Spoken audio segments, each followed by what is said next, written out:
Hermanos amados, entonces comenzaremos el estudio de la séptima parte. En este caso vamos a profundizar en el capítulo 6 de Apocalipsis. El comienzo de lo que viene digamos, del juicio de Dios. El Cordero tiene en su mano en este momento. ¿Se recuerdan? Nosotros terminamos el capítulo 5 viendo que el Cordero había sido el único digno de tomar el libro de la mano derecha del que estaba sentado en el trono, de Dios Padre. Él lo toma entonces y se dispone a abrir los 7 sellos. Y esta escena, como ya lo vimos en el estudio pasado, no sabemos cuánto tiempo hubo entre el rapto y el comienzo de este momento en que va a abrir los sellos. Incluso algunas personas, algunos comentaristas creen que entre el rapto y el comienzo de este momento se puede haber producido una guerra, que también está profetizada en el Antiguo Testamento, pero es una guerra de Gog y Magog que no está clara si sucede aquí, si sucede más tarde. Lo dejo ahí en el aire porque no hay una conclusión, pero es posible de que se haya producido algún tipo de revuelta antes de que el Cordero comience a abrir los sellos. Pero vamos a dejarlo ahí. Lo importante es entender que en este momento el que está a punto de iniciar la, la recuperación del reino usurpado por Satanás es el Cordero. A él se le entregó entonces el título de dominio, este rollo del universo, del reino, de todo lo que se había creado desde el comienzo. Aquí se dispone entonces a hacer esto. Y para comenzar, les quiero presentar un cuadro que nos va a detallar un poco la imagen digamos, la idea de lo que viene ahora en este tiempo extraño que está mencionado muy detallado en la Biblia. Veamos el cuadro y comencemos entonces para que ustedes tengan una visión general de lo que vamos a ver entre el capítulo 6 y el capítulo 19. Incluso se va a mencionar algo más allá, pero me interesa que sobre todo veamos la primera parte, que es la parte que vamos a comenzar viendo en el capítulo 6. Pero antes, hermanos amados, les invito que oremos. Hagamos una oración para prepararnos y pedirle a nuestro Padre Celestial que nos ayude a entender bien estas cosas que vamos a escuchar. Oremos. Bendito y glorioso Padre que estás en los cielos, ahora nos disponemos a estudiar este capítulo 6, el comienzo de, de tu juicio sobre la tierra. Y queremos pedirte, amado Dios, que por favor tú nos ayudes a poner atención a cada cosa que vamos a ir leyendo para que seas tú enseñándonos la verdad que aquí tú profetizas, que tú revelas y sobre todo para que entendamos mejor todo sobre tu Hijo Jesucristo, a quien queremos dar la gloria y la honra por ser el Cordero que fue inmolado y quien nos redimió con su sangre para estar ahora aquí estudiando tu palabra, creyendo en Él, gracias a todo lo que Él hizo, como lo estudiamos en el capítulo 5. Ayúdanos por favor a entender bien esto, te lo pedimos Padre, justamente para la gloria de tu Hijo, quien merece toda la alabanza y toda la adoración por los siglos de los siglos. En su nombre hacemos esta oración. Amén. Amados hermanos, aquí entonces tenemos la visión profética que vamos a ver desde las 4 iglesias que todavía están en la tierra, Tiatira, Sardis, Filadelfia y la Odisea, y cómo de ahora en adelante vemos todo el proceso. Hemos hablado de que Filadelfia es la iglesia que se va a ir en el rapto. debiera ser así según lo que hemos aprendido de los versículos que vimos, especialmente en Juan capítulo 14, Tesalonicenses, Primera Tesalonicenses capítulo 4, lo que vimos también en Filadelfia, que le dice a la iglesia, la única que le promete que la va a librar de la hora de la prueba. Entonces, la evidencia nos muestra que esta iglesia es la que se va. Recordemos que Filadelfia no es una denominación, no es una iglesia en particular, sino que son aquellas personas aquellos cristianos que verdaderamente guardaron la palabra de la paciencia de nuestro Señor Jesucristo y no negaron su nombre. Entonces, esos son los que se van. Pueden ser de cualquier denominación, incluso católicos, que verdaderamente fueron fieles al Señor. Esos se van en el rapto. Los demás, como vemos aquí, las flechas rojas siguen y aparecen acá y entran entonces a la tribulación y a la gran tribulación. El capítulo 4 y 5 vimos que es el momento maravilloso de todo lo que sucede frente al trono de Dios, donde aparecen los cuatro seres celestiales, los querubines majestuosos y eh, todo lo que va a suceder con el cordero que recibe el libro. Entonces, y aquí se presenta, delante del trono, se presentan estos 24 ancianos que también, por lo que hemos ido estudiando, nos llegamos a la conclusión de que estos representan a la iglesia que fue raptada. Y ahora viene entonces, la duración de este periodo no lo sabemos, por eso está ese signo de interrogación. Entonces, ahora pasamos a analizar todo lo que nos queda del capítulo 6 al capítulo 19 en este cuadro. ¿Ya? Sabemos que los 7 años que va a durar este periodo, la tribulación y la gran tribulación, provienen de la profecía que está en Daniel 9:27.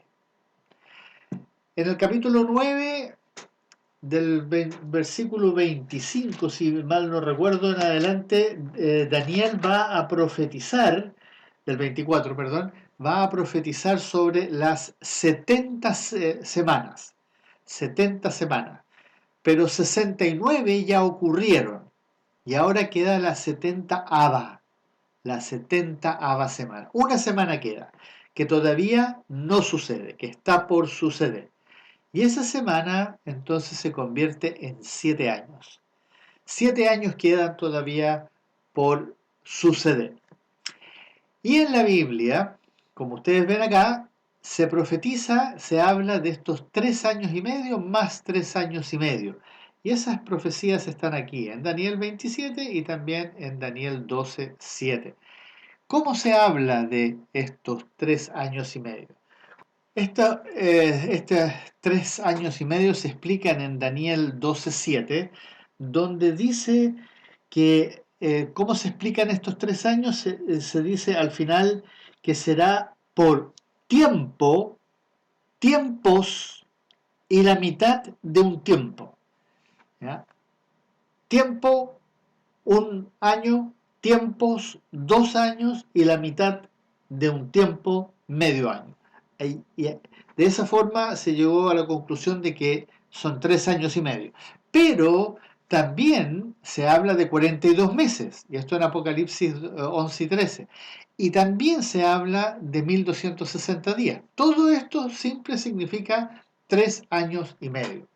Entonces, por eso nosotros sabemos que estos 7 años se dividen en 3 años y medio, que es la tribulación, y otros 3 años y medio o 42 meses, que son la gran tribulación. ¿Cómo lo sabemos? Porque además en la mitad entre estas dos situaciones va a suceder algo que también está descrito en la Biblia. Pero lo vamos a dejar cuando lleguemos a ese momento. Lo que nos interesa ahora a nosotros es ver porque este es el siguiente paso que vamos a dar. Vamos primero a ver el capítulo 6 y después vamos a ver el capítulo 7. ¿Ya? Sabemos que el Cordero recibe el libro y se dispone en el capítulo 5 a abrir los 7 sellos. Aquí están entonces los primeros 4 que hablan de 4 caballos de distinto color, luego el 5, luego el 6 que vuelve a hacer un juicio sobre la tierra. En el capítulo 7 se produce un intermedio. Y esto se va a repetir en las 3 situaciones: los sellos, las trompetas y las copas. Siempre después del sexto y después del sexto se va a producir un intermedio o un paréntesis. Aquí en este caso es el capítulo 10 y aquí es solamente un versículo, el paréntesis. Pero en los 3 casos se produce esta curiosa, este formato que se va a repetir.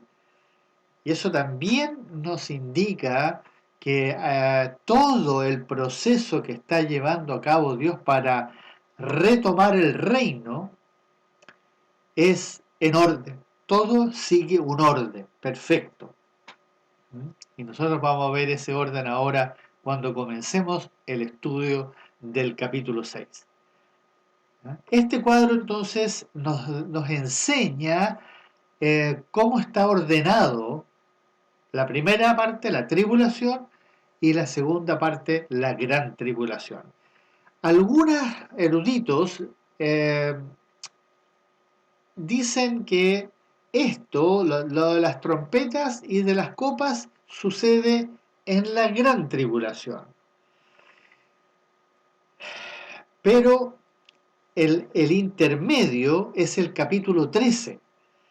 Entonces, el intermedio claramente está en el capítulo 13. Entonces, ahí es donde se complica la cosa un poco porque eh, el orden, si uno siguiera un orden cronológico, eh, debiera ser primero esto dentro de los primeros 3 años y medio, ya que estas 7 trompetas son solamente una destrucción de 1/3 de la tierra y son una advertencia.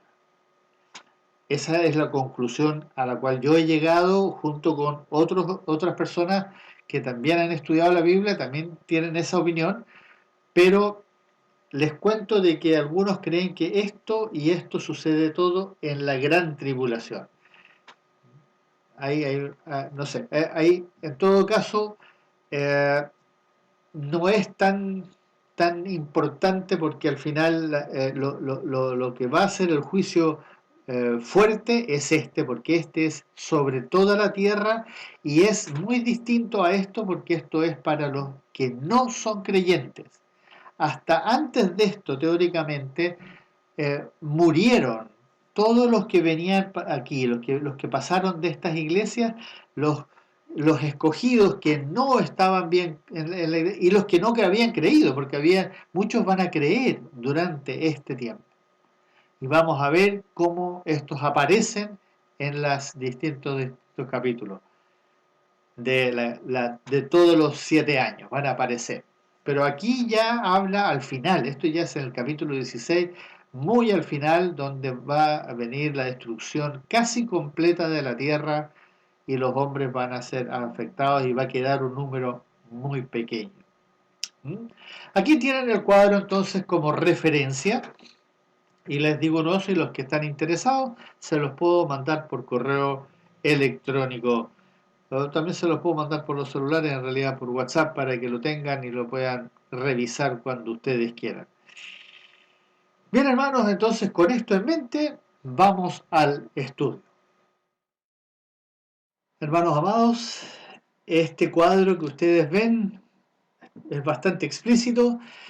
Estas señales ya las advirtió, las profetizó el Señor Jesucristo mientras estuvo aquí en la tierra en su ministerio. Tanto en Mateo como en Lucas, ustedes van a encontrar estos pasajes en los cuales él va a hablar las mismas cosas que fueron obviamente profetizadas en los sellos. Aquí está el capítulo 6 que vamos a ver ahora. ustedes van a ir dándose cuenta que en estos sellos se van a ir presentando exactamente las mismas cosas que el Señor dijo cuando Él estuvo en la tierra, en su ministerio. ¿Mm? Y los pueden encontrar, ya sea en Mateo o en Lucas. Los falsos cristos.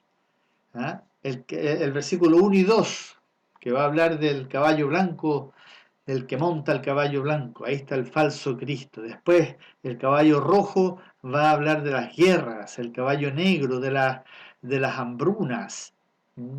Increíble, el orden es exactamente el mismo que el Señor Jesucristo profetizó cuando le enseñaba a sus discípulos sobre el fin de los tiempos. Los dos capítulos hablan de los fin de los tiempos, aunque Lucas habla una gran parte de la destrucción de Jerusalén y Mateo habla literalmente del Apocalipsis. Entonces este cuadro es muy útil tenerlo presente. Yo igual se lo mandé con el video para que lo tengan ahí en sus celulares si lo quieren revisar en algún momento e ir comparando. Para que veamos cómo la Biblia responde al orden de Dios. El Apocalipsis fue literalmente una experiencia que Juan tuvo en el cielo.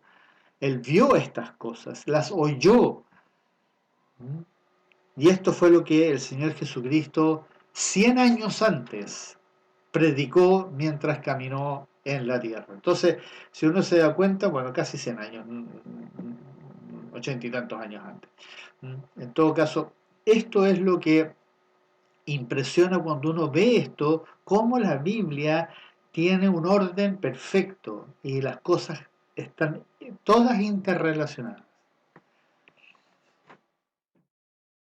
Vamos entonces al capítulo 6. Es importante entender que lo que va a suceder ahora, esto cuando el Señor empieza a abrir los sellos y se empiezan a desatar ciertos eventos que va a ser como una reacción en cadena, un evento, después el otro y así, y vamos a comenzar por ver los primeros cuatro. Los primeros cuatro tienen relación entre sí, después hay un quinto, como ya más o menos lo vimos en el cuadro, pero los cuatro primeros. Y estos cuatro eventos no son parte del juicio, parte del juicio. Y hay que entender que es Dios el que lo autoriza, el que da el permiso para que estas cosas sucedan, que es distinto a lo que va a suceder al final con las copas de la ira de Dios, que son literalmente derramadas, ¿ya? Es de él, eso es la ira de Dios directamente echada a la tierra. Aquí es distinto, está el escenario distinto porque aquí Dios interviene, por supuesto, Él está en control siempre de todo lo que está sucediendo. A pesar de que nosotros leímos en segunda de Tesalonicenses, donde se dice que va a quitar al que lo restringe. Ahora Dios quita el no quita el Espíritu Santo, sino que le dice al Espíritu Santo de que no retenga más la maldad humana. La maldad humana, en otras palabras, queda libre de hacer lo que ellos quieran. Y aquí se nos va a delatar cómo estas fuerzas, estas cuatro fuerzas que vamos a escuchar, que se representan a través de un caballo con un jinete, van a ir a la tierra y van a empezar a ejercer ciertas cosas bajo el control de Satanás, pero siempre restringidos por Dios. Y vamos a ver cómo lo restringe. Pero es importante entender eso, de que Dios lo permite, lo autoriza, da el permiso, pero no directamente es el que lo crea, porque el mal Dios lo permite, pero no es el que crea el mal. Distinto es cuando Él derrama su ira. ¿ya? Y la ira, claro, la ira viene con el mal sobre el mal, sobre las personas que están en la tierra y que están obrando mal. Entonces, esto es importante que nosotros autoriza, pero lo limita al mismo tiempo. Dios va a controlar cómo las cosas van a ir sucediendo. Sin embargo, el mal se va a propagar a través de la tierra. Así que veámoslo entonces leyendo el versículo 1 del capítulo 6. Comienza diciendo así entonces en el capítulo 6, versículo 1. Vi cuando el Cordero abrió uno de los sellos y oí a uno de los 4 seres vivientes decir con voz de trueno: ven y mira. ¿Quiénes intervienen aquí? En estos 4 sellos que se van a abrir, los primeros 4 sellos, van a intervenir uno y el segundo y el tercero, los 4 seres vivientes. Ellos van a ser los que van a darle la orden a Juan de venir y de mirar. Aquí es donde ellos intervienen. Así que ellos hablan también. Participan de este momento tremendo donde el Señor Jesucristo entonces comienza abriendo los sellos. Y el primero entonces con voz de trueno, tiene que haber sido una voz muy, muy, muy impactante. El versículo 2 dice: y miré, y he aquí un caballo blanco, y el que lo montaba tenía un arco, y le fue dado una corona. Salió venciendo y para vencer. Eso es todo lo que se nos dice con respecto a este primer caballo que sale mencionado acá, el caballo blanco, y este que lo montaba. No hay ninguna descripción del que lo montaba. Lo vamos a ir viendo en los cuatro caballos que se van a mencionar y el que lo montaba. El caballo blanco, el color blanco, es generalmente el caballo que cabalga un rey, un comandante, un capitán de ejército. El caballo blanco era reservado para aquellos que eran los que lideraban en las batallas. Era un caballo especial, un caballo que representaba la pureza, que representaba la gloria del que lo monta. Por eso se menciona acá. De hecho, nuestro Señor Jesucristo, cuando venga, también va a venir montado en un caballo blanco y todas sus huestes van a venir montados en caballos blancos. Todo esto son figuras, no necesariamente van a bajar en caballos del cielo, eso es algo que vamos a ver después. Pero aquí no es que realmente había un caballo, era la imagen de un caballo y esto significa algo. Y eso es lo que nosotros tenemos que empezar a discernir.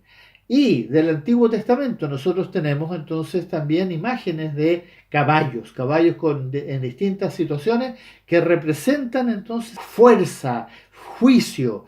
El caballo es un animal que se usaba en las guerras, en las batallas. Y era una cosa de temer en ese momento porque cabalga sobre fuego, sobre agua, sobre personas, no tiene temor. El caballo siempre va a obedecer al jinete. Bien interesante la figura del caballo. Y por eso está usando esta figura, porque el que lo monta viene montado sobre esta fuerza, sobre este poder, sobre este juicio. Y hay varias imágenes que nosotros podemos ver sobre caballos en el Antiguo Testamento. Les voy a referir a una sola, que es en el caso de Jeremías. Jeremías 46. Busquen ahí. En Jeremías entonces 46, versículo 9, hay una referencia que dice: subid caballos y alborotaos carros, y salgan los valientes, los etíopes, los de Put, que toman escudo, y los de Lut, que toman y entensan arco. Aquí se refiere a este que teóricamente sale con arco, pero siempre con caballo. La referencia es a que salen con caballos. Y en Zacarías capítulo 6, de ahí del versículo 1 al 7 en realidad, pero les voy a leer lo que dice ahí en el 3. En el tercer carro caballos blancos, y en el cuarto caballos overos, rucios, dorados, rodados. Respondí entonces y le dije al ángel que hablaba conmigo: Señor mío, ¿qué es esto? Y el ángel me respondió y me dijo: estos son los 4 vientos de los cielos que salen después de presentarse delante del Señor de toda la tierra. Referencias a que se pueden relacionar con esto que estamos viendo de los 4 caballos. Aquí también se mencionan caballos de distintos colores, blancos, rusos, negros, que vienen entonces a hacer algo que Dios manda. Dios manda esto. En este caso de Zacarías habla de los 4 vientos. Pero son fuerzas. No es que sean literalmente caballos con un jinete montado encima, sino que es una fuerza que sale delante de Dios. Y es interesante cuando volvemos al capítulo 6 en Apocalipsis, y dice que este caballo blanco, que tiene mucha fuerza y es muy imponente porque es el caballo como que el que lidera, dice que el que montaba tenía un arco. Aquí se han producido diversas interpretaciones. Dice un arco. El arco no tiene más referencia. No dice que es un arco que se tensa, como lo leímos. Ahí leíamos que era un arco que se tensa. Aquí no se dice que es un arco que se tensa. Aquí solamente se menciona un arco. No se menciona que iba preparado para disparar o que llevaba flechas. Solamente que tenía un arco. Y la única vez que sale mencionado un arco de nuevo es en Génesis. Y les invito a que Génesis 9. Miren lo que sale en Génesis 9. Y aquí en Génesis 9, aquí está el pacto que hace Dios con Noé. Ustedes se recuerdan, después del diluvio, Dios hace un pacto con Noé y le dice y le promete que nunca más va a destruir la tierra por agua. Y en el versículo 13 le dice: mi arco he puesto en las nubes, el cual será por señal del pacto entre mí y la tierra. Dios hace un pacto entre él y la tierra y la señal es el arco. Aquí viene algo interesante. Este personaje que teóricamente monta este caballo blanco en el capítulo 6 es alguien que va a vencer, como dice ahí, ¿cierto? Él salió venciendo para vencer. Entonces aquí se comienza a entender de que aquí hay alguien que va a hacer algo que para vencer a alguien o algo va a vencer.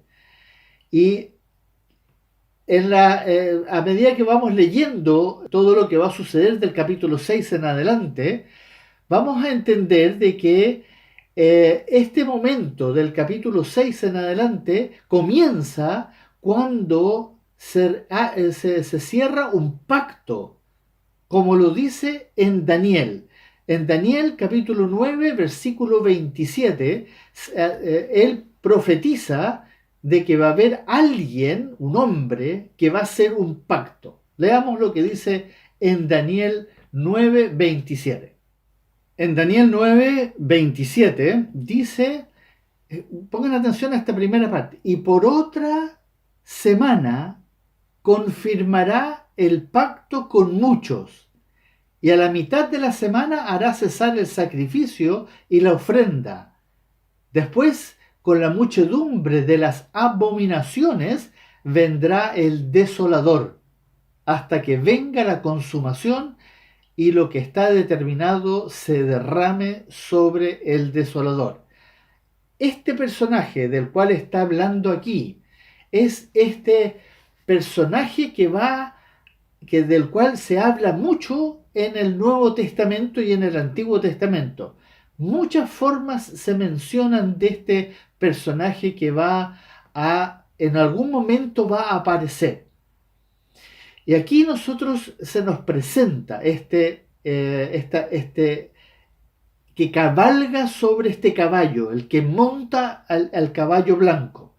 Aunque nosotros lo más probable es que no sea algo literal, es esta fuerza que viene a vencer. ¿Y qué es lo que va a vencer? Este pacto que se va a hacer con Israel y que se va a hacer por una semana. Recuerden lo que hemos estado viendo, que vimos en el cuadro, que una semana significan 7 años. 7 días son 7 años, ¿ya? Y como se explica en varias partes de la Biblia, como lo vimos, se habla de un tiempo, más 2 tiempos, más medio tiempo, que es lo mismo que los 42 meses o los 1260 días, más 1260 días. En el fondo los 7 años se dividen en 2 grupos. Primeros 3 años y medio, que es la tribulación, y la segunda parte, que es la gran tribulación. Y nosotros ahora estamos viendo la primera parte, la tribulación, donde Dios suelta estas fuerzas que empiezan a tomar dominio sobre los hombres que están en la tierra. Y esto es, aquí se empieza como a complicar esto porque hay que separar cada una. Pero la primera es esta fuerza, este caballo blanco y el que lo monta. Y este que lo monta es este hombre, el caballo blanco es la paz, este tratado de paz que se hace entre Israel y sus adversarios. En este momento ya existe un tratado de paz con el presidente Donald Trump en el año 2016, 2018, se presenta este tratado de paz que ahora está siendo estudiado. No está todavía confirmado, pero aquí en Daniel dice que este personaje va a confirmar el pacto. Él no es el que hace el pacto, solamente lo ratifica, lo confirma. Y esto es muy interesante para ponerlo en contexto. Entonces el pacto que va a ejercer este personaje va a ser tan impactante, y por eso podemos hablar de que tal vez este arco que representa, comparado con el arco que Dios manifiesta, el arco iris, ahora aquí habla de un arco. Tal vez este arco también sea una forma de representar el pacto. No lo sabemos, no lo tenemos claro, pero también existe la posibilidad de que el arco sea un arma. Y en este caso, si fuese un arma, existe la posibilidad de que haya un nexo con un personaje que nace después de que Noé llega, después del diluvio. De los descendientes de Noé nace un hombre llamado Nimrod o Nemrod. Y este personaje se convierte en el primer tirano, y él era un cazador. Era un cazador que usaba arco y flecha para cazar. Y era conocido por esto. Y si ustedes van a Génesis, capítulo 10, versículo 8 al 12, lo describe. No lo tienen que buscar al tiro, pero ahí hay una descripción de este personaje que eventualmente se asienta en Asiria. Y ahí construye esta ciudad de Nínive, y Asiria es hoy día Irán.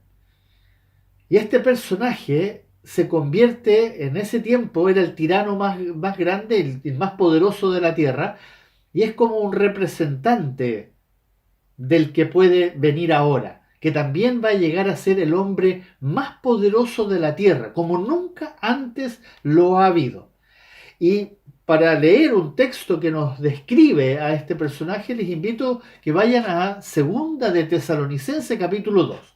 Busquen ahí en Segunda de Tesalonicenses, capítulo 2, y leamos del versículo 8 al 10. Y dice: y entonces se manifestará aquel inicuo, uno de los nombres, de los tantos nombres, tiene más de 12 nombres en el Nuevo Testamento. Inicuo, a quien el Señor matará con el espíritu de su boca y destruirá con el resplandor de su venida. Inicuo, cuyo advenimiento es por obra de Satanás, con gran poder y señales y prodigios mentirosos, y con todo engaño de iniquidad para los que se pierden, por cuanto no recibieron el amor de la verdad para ser salvos. Inicuo, el perverso, un hombre muy perverso que se va a levantar, pero que Satanás lo va a empoderar de tal manera que va a hacer milagros y va a convencer a las personas, va a maravillar al mundo y sobre todo va a lograr o va a ejercer la paz de este tratado que ya se viene gestando desde hoy día, ya está en gestación. Y de hecho hay una tensión en este momento severa en el Medio Oriente por este tratado, pero que se va a ir puliendo y en algún momento este hombre lo va a ratificar y lo va a ejercer. Y ahí se va a lograr la paz que va a maravillar al mundo entero.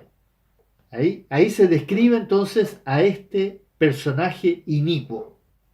Y dice, ahí en el versículo 2 todavía dice que le fue dada una corona, le fue dada. No tenía corona, no había vencido todavía. Pero cuando llega a vencer con este tratado de paz, se le da una corona. Y por lo tanto, sale a vencer.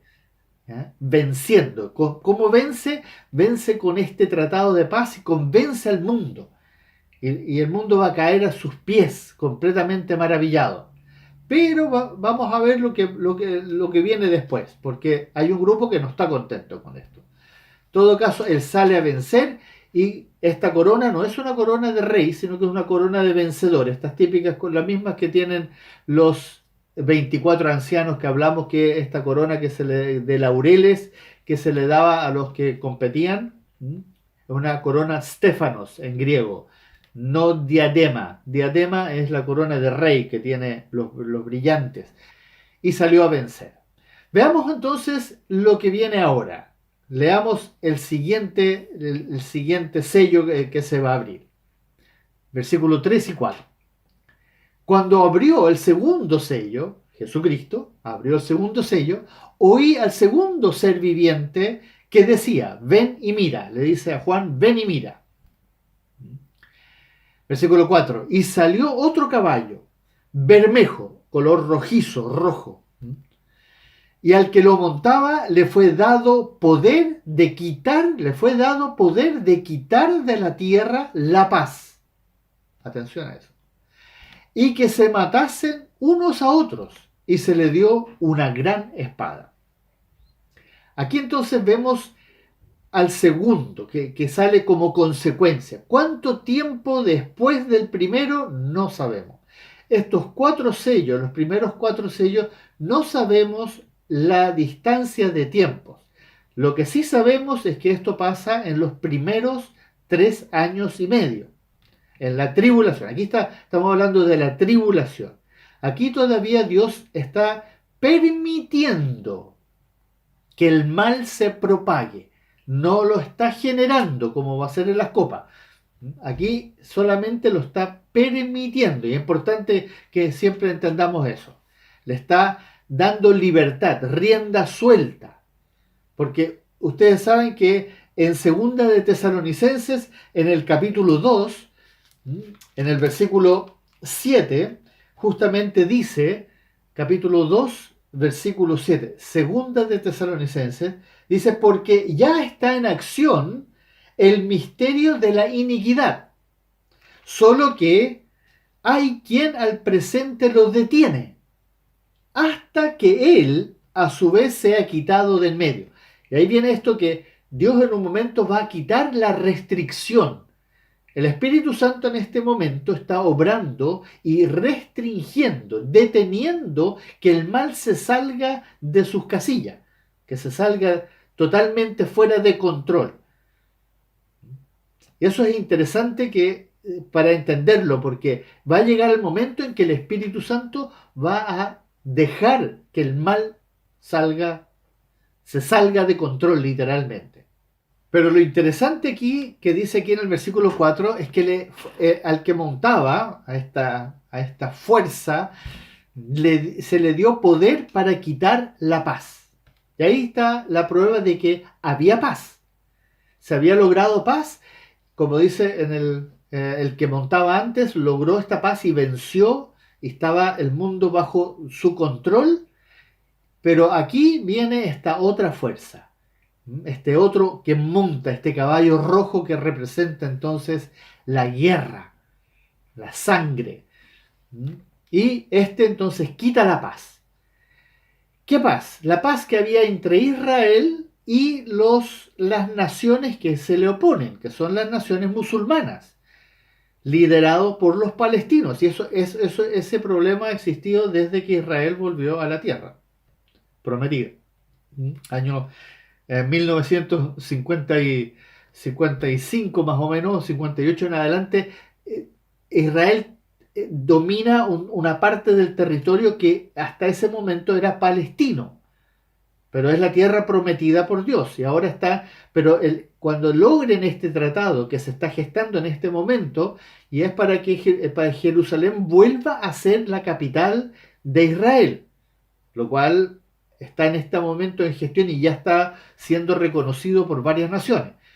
Y esto va a producir obviamente un roce importante, a pesar de que el hombre que lo está ejerciendo aquí, como leemos acá, en este momento, este personaje probablemente sea un musulmán, que logró calmar a los pueblos musulmanes y hacer este acuerdo, pero no se sabe, en realidad no se tiene ningún antecedente si lo es o no lo es. Pero lo importante es entender que esta paz a los pueblos musulmanes le está causando problemas y lo más probable es que sean ellos los que eventualmente ataquen. Y hay indicios, como lo vamos a ver más adelante, que va a haber guerra contra este personaje. Se va a levantar por las profecías que hay, que va a haber guerra contra este hombre que está en este momento en control. Y va a haber entonces esta matanza entre los unos y los otros. Pero esto no significa que sea una guerra mundial. No indica que es una guerra mundial. Indica que va a haber guerra. Y nuestro Señor Jesucristo lo profetizó. Si ustedes van a Mateo capítulo 24, ustedes van a encontrar ahí la profecía de esta lucha, de estas guerras que se van a desatar durante ese tiempo. Mateo capítulo 24, versículos 6 al 7. Si leemos ahí, dice: y oiréis de guerras y rumores de guerra. Mirad que no os turbéis, porque es necesario que todo esto acontezca, pero aún no es el fin, porque se levantará nación contra nación y reino contra reino. Entonces aquí está la profecía y dice, ¿ya? No os turbéis. Significa que el mundo va a escuchar de estas guerras y que la cosa como que va a estallar, como que se va a agrandar la cosa, pero no se turben porque todavía no llega el fin. Así que el fin todavía va a ser peor todavía. Pero ya va a haber guerras.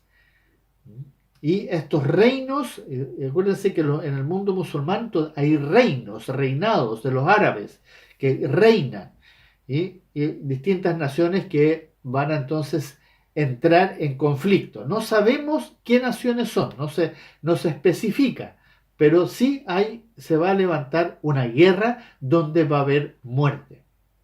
Entonces, esta tensión que se genera probablemente entre el mundo musulmán, que va a empezar entonces esta guerra. Y por ende, se desata el tercer sello, que veamos ahí en el versículo 5 y 6. Dice así: cuando abrió el tercer sello, oí al tercer ser viviente que decía: ven y mira. Nuevamente. Y miré, y he aquí un caballo negro.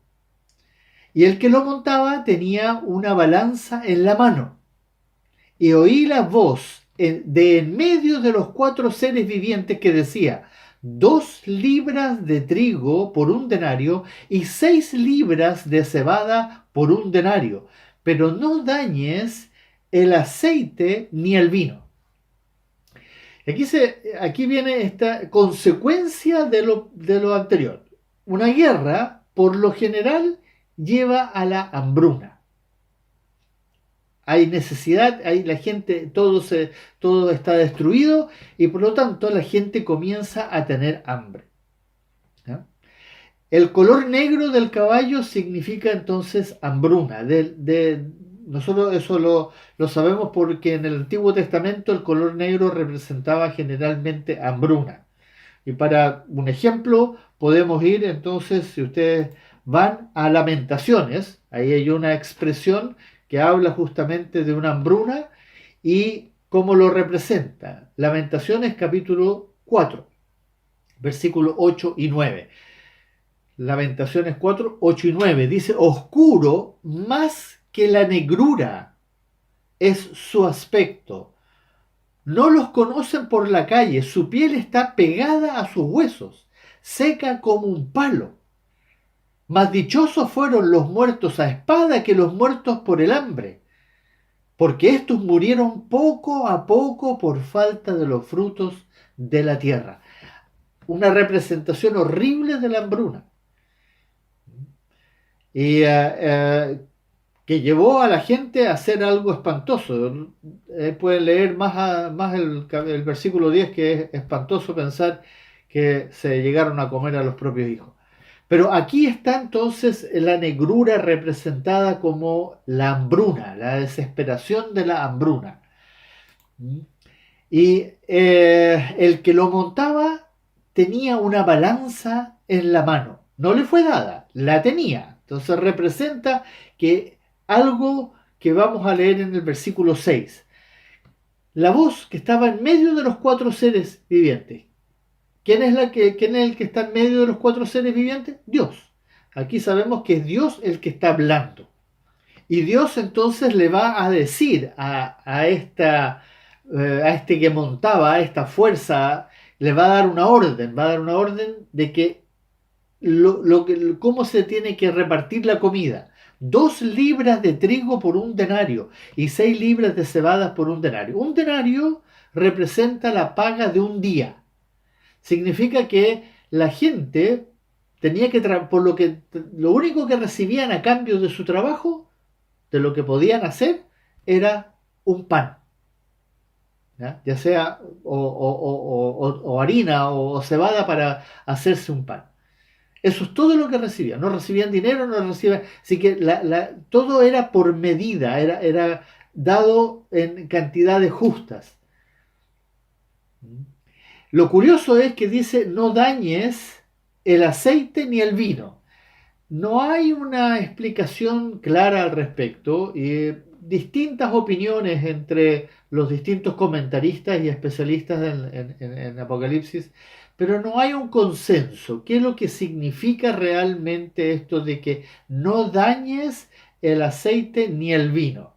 Ahora, se necesitaba aceite para hacer pan y vino era lo único que podían tomar porque las aguas probablemente estaban contaminadas. Entonces, una de las cosas que se podía tal vez pensar de que Dios, a pesar de que permite esta terrible hambruna, la consecuencia de la guerra, cuida algo, les da algo para que puedan continuar viviendo. Eso es solamente una suposición. No hay ningún fundamento bíblico para decir que Dios específicamente quiere cuidar el vino y el aceite por algún otro motivo. Es una orden que Él da. Ahí podemos ver que Dios, a pesar de que permite el mal, Él cuida algo para que el mundo pueda seguir viviendo. Este es entonces el tercer sello, el caballo negro. Aquí sale a causar esta hambruna. Tampoco nos dice qué extensión tiene, si es por todo el mundo o una parte del mundo. Lo más probable es que sea el lugar donde hubo guerra. No quiere decir que esto pasa en todo el mundo. Y si vemos la profecía que el Señor Jesucristo, lo que citamos, Mateo 24, que habrá hambre, habrán guerras, habrán pestes en todas partes, pero escucharon las noticias, nosotros vamos, el mundo va a escuchar, pero no es necesario que suceda en todas partes, no lo sabemos.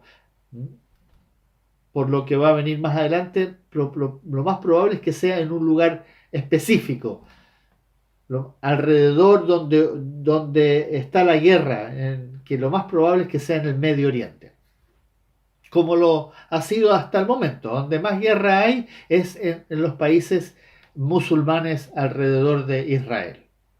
Y esto de la hambruna, de dar las cosas por medidas, viene de la profecía de Ezequiel. Si ustedes van a Ezequiel capítulo 4, ahí está el versículo 16. Y dice: me dijo luego, hijo de hombre, he aquí quebrantaré el sustento del pan en Jerusalén, y comerán el pan por peso y con angustia, y beberán el agua por medida y con espanto. Aquí está entonces descrito esto de que las cosas se van a dar por medida. Dios decide cuando castiga al pueblo de Israel, y a lo mismo va a pasar consecuencia de la guerra, de esta hambruna, que la gente va a recibir las cosas por medida. De aquí viene esta referencia a lo cual se está refiriendo. Entonces, siempre recuerden que en Apocalipsis muchas cosas vienen del Antiguo, profecías del Antiguo Testamento se cumplen en el Apocalipsis. Y ahí entonces vamos al versículo 7 y 8, el cuarto. Cuando abrió el cuarto sello, oí la voz del cuarto ser viviente que decía: ven y mira. Y miré, dice de nuevo, y he aquí un caballo amarillo, y el que lo montaba tenía por nombre Muerte, y el Hades le seguía, y le fue dada potestad. Le fue dada potestad, interesante nuevamente que le fue dado, sobre la cuarta parte de la tierra, para matar con espada, con hambre, con mortandad y con las fieras de la tierra. Aquí entonces viene este cuarto caballo, que en este caso dice un color amarillo. El color amarillo en el griego es la palabra clorox, ¿ya? Y ese cloros viene de la palabra de cloro, que es este líquido amarillento, verdoso, un color pálido, un color de muerte, de sufrimiento, de angustia. Y por eso dice que el nombre del que lo montaba, y aquí hay dos jinetes, viene con dos jinetes encima este caballo. Uno es la muerte y el otro es el Hades. Las dos cosas venían montadas en este caballo amarillento, verdoso, de muerte, de palidez del muerto, que se pone amarillento, verde, verdoso. Y la muerte representa a la muerte del cuerpo, y el Hades representa la muerte espiritual, la muerte del alma. Las dos muertes venían juntas. Y le fue dada potestad sobre un cuarto de la tierra. Hay que imaginarse, si nosotros ya estamos pasados de los 7.000 millones de habitantes en la tierra, y si sigue aumentando, hablemos de más aproximadamente 8.000 millones de habitantes, un cuarto sería que morirían 2.000 millones de habitantes. Hay que tratar de imaginarse el contexto de esto. 2.000 millones de habitantes. Cerca de 2.000 millones de personas las que sufrirían la muerte, según lo que nos dice aquí este cuarto de la tierra. Y van a sufrir la muerte por 4 razones. Primero, van a ser muertos por espada, así que por guerra. Otros van a morir por hambre, y otros con mortandad y las fieras de la tierra. Y aquí mortandad significa por pestilencias, por por algún tipo de enfermedad, por algún tipo de consecuencia del hambre y de la guerra, que como dice la palabra, también se puede traducir esa palabra en griego, se puede traducir como pestilencia. Y vemos que esto responde también a una profecía del Antiguo Testamento que también está en Ezequiel, justamente capítulo 14, versículo 21, que también habla de esto, justamente de que van a morir de cuatro sufrimientos que son los mismos que se mencionan. Y dice, por lo cual, así ha dicho Jehová el Señor, cuánto más cuando yo enviare contra Jerusalén mis cuatro juicios terribles, espada, hambre, fieras y pestilencia, para cortar de ella hombres y bestias. ¿Mm? Aquí están mencionados entonces las mismas cuatro, ¿ya?, juicios que va a enviar sobre la tierra que menciona aquí en el Apocalipsis.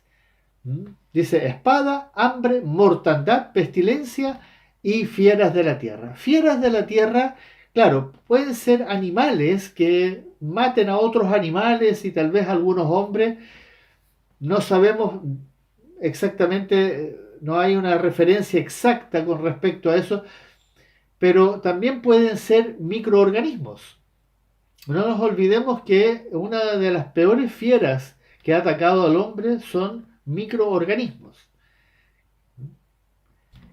Entonces, existe esa posibilidad. Pero aquí está hablando de que Dios va a enviar este juicio.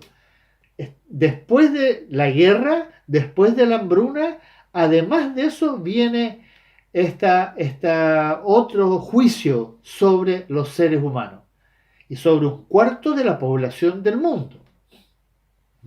Y como ya podemos imaginarnos, el número va a ser muy impresionante, la cantidad de gente que va a morir por este cuarto sello, cuando se abre el cuarto sello.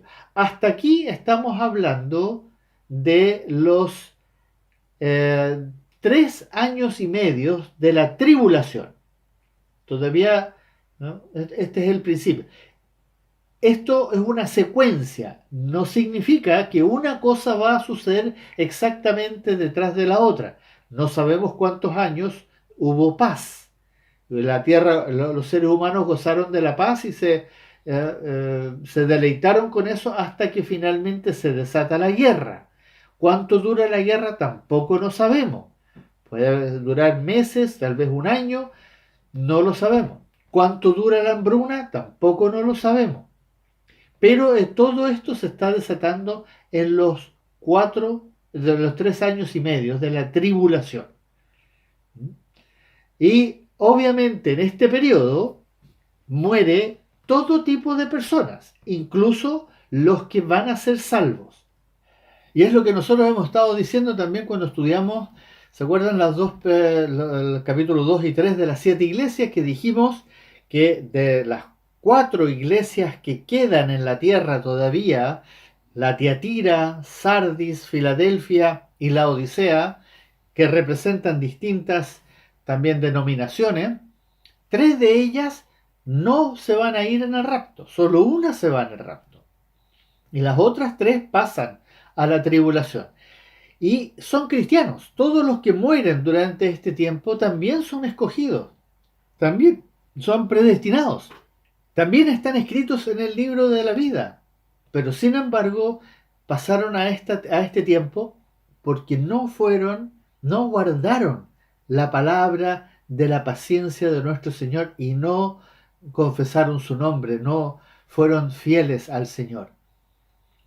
Como lo aprendimos en Filadelfia en el capítulo 3 del Apocalipsis, donde el Señor claramente a una sola iglesia le dice que va a ser la que va a ser guardada del tiempo de la tribulación.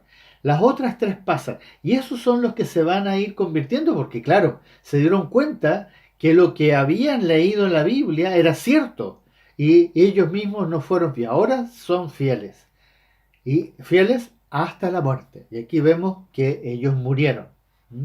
pero se les dieron vestiduras blancas. Esto es un poco raro porque estamos hablando de, dice que vi bajo el altar las almas. ¿Ah? ¿Por qué se les dio vestiduras blancas? Es una forma tal vez figurativa de decir que ellos también fueron purificados completamente. Vestiduras blancas significa la pureza de los santos, que ellos verdaderamente se alejaron de todas las iniquidades y las perversidades y se entregaron completamente y de aquí, de hecho, murieron por el Señor. Y se les dice entonces que esperen hasta que, como dice al final del 11, también sean muertos los consiervos y los hermanos de ellos que todavía están vivos. Y entonces todos y ahí va a venir el juicio, ahí va a venir el juicio final, que son las copas de la ira de Dios. Antes de eso, teóricamente, van a ser todavía salvos el resto, el remanente. Así que este es el quinto sello, que habla de esta intervención. En todos los capítulos vamos a ver que de alguna forma el Señor produce salvación. Y así pasamos entonces al 12, al versículo 12. Y al igual que en el versículo 9, aquí Juan nadie le indica lo que tiene que hacer, sino que él solo lo hace. En el versículo 12 va a decir entonces: miré cuando abrió el sexto sello. Ya estaba mirando él, no había un ser viviente ni un ángel que le decía, mira para acá. Aquí dice, miré y cuando abrió el sexto sello, y aquí hubo un gran terremoto, y el sol se puso negro como tela de silicio, y la luna se volvió toda como sangre, y las estrellas del cielo cayeron sobre la tierra, como la higuera deja caer sus hijos cuando es sacudida por un fuerte viento. Y el cielo se desvaneció como un pergamino que se enrolla, y todo monte y toda isla se removió de su lugar. Estamos hablando de que aquí se produce con este sexto sello, se produce entonces algo que es un cataclismo, literalmente. Cataclismo es algo que va más allá de un desastre natural. Es una cosa de proporciones que no se pueden realmente imaginar uno, ¿no? Nosotros no nos podemos imaginar lo que pasó. El gran terremoto, nosotros hemos visto, experimentado grandes terremotos en el mundo, y nosotros los chilenos, el más grande que hasta ahora ha habido, en Valdivia, pero aquí el sol se puso negro como tela de silicio y la luna se volvió toda como sangre. Algunos creen que el hecho de que hubo un terremoto tan terrible, se levantó tanta tierra y tanto fuego y polvo quizás de explosiones, que el sol literalmente se tendió a oscurecer. Esa es una visión. Otros dicen que el sol literalmente se oscureció. Eso es más complejo de pensar que sea así porque todavía no se ha destruido la Tierra y la vida sigue. Sin sol no podemos vivir.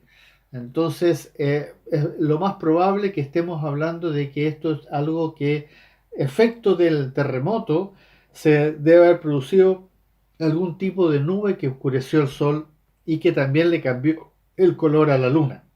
Eso es lo más probable, porque la vida sigue. Esto es algo que sucedió en un momento. Un terremoto no puede durar eternamente, ¿no? O una semana, no queda nada. Este es un terremoto que tiene que haber sido muy tremendo, pero un terremoto tiene una duración, segundos, minutos, etcétera. Pero tiene que haber sido lo suficientemente impactante para que haya levantado esa cantidad de polvo, tal vez incluso erupciones volcánicas, no sabemos, no lo dice aquí, pero es posible, ya que lo que dice al final en el versículo 14 dice que todo monte y toda isla se removió de su lugar. Entonces hay que entender que aquí se produjo un cataclismo en la tierra de proporciones, porque además dice en el 13 que cayeron estrellas del cielo sobre la tierra. No estamos hablando de estrellas propiamente tal, porque una estrella es más grande que el Sol, obviamente destruiría la Tierra completamente, pero estamos hablando de asteroides que cayeron, que brillaban en el firmamento y empezaron a caer, y ya han habido asteroides, cometas, cosas que han caído sobre la Tierra, meteoritos, etcétera. Pero aquí esto estamos hablando de que es algo bastante más impactante y fuerte, y todo eso tiene que haber generado entonces esta posible nube que oscureció al Sol y también hizo que la Luna se viera de color de sangre.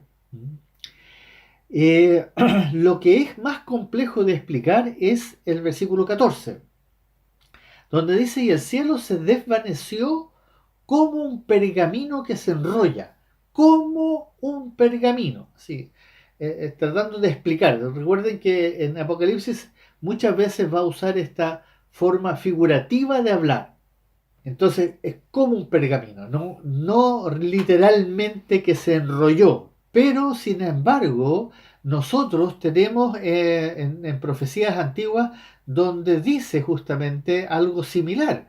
En Isaías 34:4, y dice: y todo el ejército de los cielos se disolverá, y se enrollarán los cielos como un rollo, y caerá todo su ejército. Ejército se refiere a las estrellas y los planetas. Como se cae la hoja de la parra, y como se cae la de la higuera. Ahí está. Esto es algo que se relaciona, es una profecía de algo que va a suceder. Ahora, el problema de esto es que esto habla de un desastre total, y todavía quedan 3 años y medio de vida sobre la Tierra. Entonces no puede ser un desastre absoluto.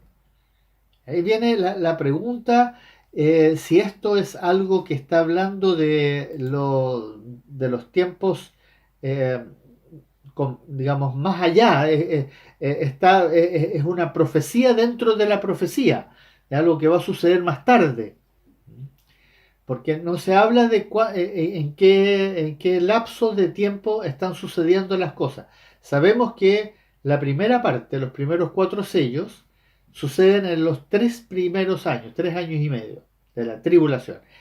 Esto es muy posible que se relacione con la gran tribulación. Y sí, hay un capítulo en Apocalipsis donde dice también, en Apocalipsis 11:13, dice: en aquella hora hubo un gran terremoto, y la 10ª parte de la ciudad se derrumbó, y por el terremoto murieron el número de 7.000 hombres, y además se atemorizaron y dieron gloria a Dios en el cielo. Entonces, hay otro terremoto que se habla, y un tercer terremoto que se menciona en el capítulo 16 de Apocalipsis, donde dice: entonces hubo relámpagos y voces y truenos y un gran terremoto, un gran temblor en la tierra, un terremoto tan grande cual no lo hubo jamás desde que los hombres han estado sobre la tierra. Entonces, este no es el terremoto más grande, hay un terremoto más grande que viene todavía. Entonces, pero algunos dicen que este terremoto que se menciona es ese mismo terremoto. Pero eh, es difícil todavía distinguir esto, si esto está relacionado con el fin de los tiempos o si esto sucedió antes. Hubieron 3 terremotos distintos. No está claro, no está 100% claro. Pero es muy posible que esto justamente se relacione con la parte de la gran tribulación, porque en el capítulo 16 leemos, capítulo 16, versículo 20, leemos que: y toda isla huyó y los montes no fueron hallados. Que es lo mismo que dice aquí en el versículo 14, que todo monte y toda isla se removió de su lugar. Entonces es muy posible que este sexto sello se relaciona entonces con la parte de la gran tribulación. No lo sabemos todavía, pero vamos a ir viendo y a medida que vamos viendo, vamos concluyendo que si es así o no. En todo caso, recordemos que en medio de la tribulación y de la gran tribulación, como lo vimos en el cuadro, se produce entonces ese momento donde el inicuo se sienta en el trono de Dios y se hace pasar por Dios y quebranta el pacto. Ese es el momento que define un lado y el otro. Y eso se va a ver, eso lo vamos a ver en el capítulo 13. Capítulo 13 va a ser como el intermedio. Entonces, es posible que esto que estamos leyendo, esto de los sellos, entonces se pueda también dividir en dos partes. De hecho, el séptimo sello, que vamos a ver después del capítulo 7, ese séptimo sello nos lleva entonces a las trompetas. ¿Se acuerdan? Ese otro cuadro que habíamos visto, como siempre hay seis sellos, hay un intermedio, el séptimo sello, después hay 6 trompetas, hay un intermedio y la séptima trompeta. Ese paréntesis siempre pasan cosas entre medio. Y aquí vamos a ver que entre el sexto sello y el séptimo sello va a haber un paréntesis, que va a ser el capítulo 7 que vamos a estudiar entonces la próxima semana. Así que hermanos, aquí entonces hemos visto que hasta el momento se anuncia los desastres que van a suceder. Primero, esto que Dios permite, donde todavía no inicia el juicio, es el inicio de todo este tiempo de tribulación que va a haber para que ahora en el séptimo sello se desate entonces las trompetas y ahí empiezan las advertencias que vamos a ver en el capítulo, creo que en el capítulo 8. Pero por ahora concentrémonos con esto que ya nos está anunciando que aquí hay un cataclismo importante. Lo más probable es que este cataclismo suceda entonces en la gran tribulación.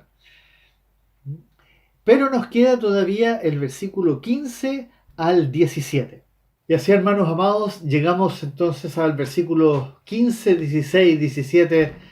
Y aquí se nos habla definitivamente de lo que va a suceder al final de los tiempos. Del capítulo 18 en adelante se va a hablar mucho de los reyes de la tierra, de los grandes, de los ricos, de los capitanes. Toda esta gente que representa las autoridades, las autoridades que estaban gobernando la tierra en ese momento, que se habían reunido, que comandaban los ejércitos de la bestia, de este personaje que fue tan alabado por el mundo y que tiene mucho poder, pero que de a poco, con todo lo que ha ido sucediendo de la ira de Dios, ha ido quedando restringido y ya prácticamente está arrinconado ahí en el lugar del Armagedón, donde va a ser la batalla final cuando Jesús venga. Y estos personajes que hablan acá, todas estas personas que le sirvieron a la bestia, que obviamente se gozaron de los privilegios de servirle y llevaron una vida maravillosa y muy protegida por este personaje, pero estos son a los que se está refiriendo. Y estos, como vimos ya, del sexto sello en adelante, está hablando del fin de los tiempos, del fin de la gran tribulación. Y aquí estos dice ahí que se escondieron en las cuevas y entre las peñas de los montes y decían a los montes y a las peñas: caed sobre nosotros y escondednos. Imagínense, querían desaparecer, ¿pero por qué? Por dos razones. Miren lo que dice el versículo 16. Dice dos razones. Querían esconderse, querían desaparecer desesperadamente del rostro del que está sentado en el trono y de la ira del Cordero de Dios. ¿Ya? Entonces, ellos ya habían llegado al final, habían visto todo lo que había sucedido en la tierra, pero ellos habían salido victoriosos. Como vamos a ver, la Babilonia al final también va a haber caído. Por eso no solo querían morir, No solamente, sino que querían que cayeran las piedras sobre ellos, las rocas, los montes cayeran sobre ellos y fueran tapados para que no, porque estaban, el hecho de que un inicuo, una persona perversa, vea el rostro de Dios, lo destruye. Es tan pavoroso para un ser humano ver el rostro de Dios que lo que único que quiere es desaparecer completamente. No, ya no era suficiente morir. Y eso es lo que ellos estaban, por eso ellos pedían, como dice ahí en el versículo 16, a los montes y a las peñas caed sobre nosotros. Imagínense el pavor que tenían, ya era un horror, porque veían venir la ira de Dios. ¿Mm? Y esto es lo que va a suceder entonces en el capítulo 19 de Apocalipsis, que lo vamos a ver cuando lleguemos ahí. ¿Ah? Y una de las representaciones interesantes está en Isaías. Isaías 2, capítulo 2, versículo 19, donde claramente Isaías describe esta situación y dice, métete en la peña, escóndete en el polvo de la presencia temible de Jehová y del resplandor de su majestad. La gente se quiere esconder. Cuando ven la presencia de Dios, se quieren esconder. No les basta con morir. Quieren que la tierra se los trague. Trágame tierra, como se dice. Y aquí vemos entonces que estos, aunque eran poderosos y tenían el apoyo de la bestia y iban a la guerra contra el que viene del cielo montado en un caballo blanco, decididos a hacerle la guerra, totalmente decididos. Pero a pesar de eso, cuando vieron esto, cuando vieron la presencia, querían esconderse, y esto es algo que está hablando del fin de los tiempos, al final de los 7 años. Aquí, con esto entonces, este es el sexto sello, porque ahora viene un intermedio. ¿Se acuerdan que habíamos dicho que entre el sexto sello y el séptimo sello iba a haber un intermedio? El intermedio va a ser este capítulo 7, que va como que se sale de contexto, pero está en el orden que Dios estableció este libro, y alguna razón hay de que se vaya como desfasando, pero viene el capítulo 7 y después viene el séptimo sello, que es en el fondo el que desata las trompetas. Ahí se desatan las trompetas, las 7 trompetas. También se van a tocar 6 trompetas, va a haber un intermedio, después se toca la séptima trompeta y ahí con la séptima se derraman entonces las copas de la ira de Dios. Pero aquí es interesante sí observar algo, porque habla de la ira del Cordero. Nosotros siempre hemos hablado de las copas de la ira de Dios, pero aquí está hablando claramente de la ira del Cordero, ¿ya? Y del gran día de su ira. Bueno, el que finalmente viene a hacer, digamos, la matanza final, la destrucción de todo lo inicuo, lo perverso y la destrucción de la tierra, es el Señor Jesucristo en su venida al final en el capítulo 19, antes de comenzar el milenio, donde Él va a restaurar todo a lo que era en el Edén. Es interesante recordar eso, que va a llegar el momento en que el Señor Jesucristo va a restaurar todo como en el Edén. Pero ahora primero viene a limpiar toda la basura que se ha ido acumulando en la historia hasta ese día. Entonces aquí ya estamos viendo literalmente una sinopsis de lo que va a suceder al final de los 7 años. Entonces, ahora tenemos que ir viendo el orden de los tiempos. No olvidemos entonces que mientras vemos estos símbolos, estas señales, todos estas imágenes que nos va explicando nuestro hermano y apóstol Juan a través del Apocalipsis, no nos olvidemos que la vida en la tierra va a seguir como antes. Obvio que van a pasar cosas. Por ejemplo, nosotros a veces escuchamos en las noticias que hubo un terremoto espantoso en alguna parte de la tierra, o un tsunami, o un volcán estalló, o unos incendios como los de Australia que se quemaron superficies impresionantes. Sin embargo, nosotros escuchamos la noticia, pero aquí seguimos viviendo. La gente, no hay que olvidarse que mientras esto está sucediendo, en el mundo van a haber varios miles de millones de personas que van a estar viviendo el día a día. Importante, a veces uno lee el Apocalipsis y uno lo ve como una historia, un cuento, una película, se lo imagina como algo casi ficción. No, esto es algo que va a suceder mientras la vida en la tierra sigue, aunque vayan muriendo miles de personas. Nosotros en este momento que estamos haciendo el estudio, está sucediendo una pandemia en el mundo. En este momento están muriendo personas en todo el mundo por una enfermedad, el coronavirus. Pero sin embargo, aunque nosotros lo estamos escuchando constantemente y estamos preocupados de no infectarnos nosotros, no nos afecta directamente. Nosotros seguimos viviendo, tenemos que seguir comiendo, tenemos que seguir trabajando, tenemos que seguir haciendo las cosas del diario vivir. Y durante el Apocalipsis, durante estos 7 años de tribulación y de gran tribulación, la vida va a seguir en la tierra tal como lo es en este momento. Si el rapto fuera mañana, los aviones van a seguir volando, los barcos van a seguir cursando, la gente va a comprar y vender, todo va a seguir funcionando.